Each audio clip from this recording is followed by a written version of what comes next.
GST के समय बोला था, सिंपल बात है, जीएसटी को रिफॉर्म करने की जरूरत है। मैंने कोविड के समय बोला था आर्थिक सुनामी आने वाली है। कोविड से पहले मैं कह रहा था और अब मैं कह रहा हूँ कि यहाँ पे ऐसा इकोनॉमिक झटका पड़ने वाला है कि करोड़ों लोगों को नुकसान होगा। नोटबंदी के समय बोला था, नोटबंदी हिंदुस्तान के गरीब, किसान, मजदूर और छोटे दुकानदार पर आक्रमण था। और नतीजा आपको दिखा।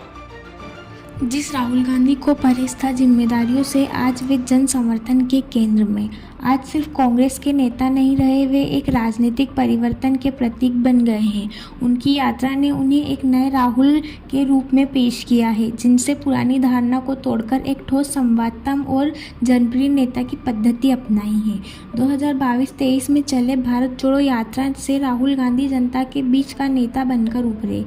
इस पदयात्रा में उन्हें अलगाव से एकता में बदलने, भारत की संवेदी यात्रा पर ले जाने का जरिया बनाया है। उन्होंने इतने वर्षों में पहली बार राजनीति से प्यार, लव जैसे शब्द का प्रयोग किया, जिसने लोगों के चित्त पर गहरा प्रभाव छोड़ा।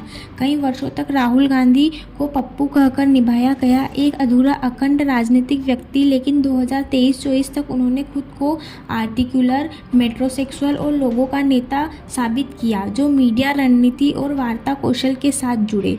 परिवर्तन की राजनीति से सहानुभूति और राजनीति की ओर राहुल गांधी ने अपने पारिवारिक बोझ को आत्मनिर्भर आम नेता ने तब्दील कर लिया है। अब वे महज रिटायर नहीं, बल्कि विपक्ष की सक्रिय और सुनने वाला चेहरा बन चुका है। चैनल को सब्सक्राइब करें, लाइक करें, कमेंट करें। धन्यवाद।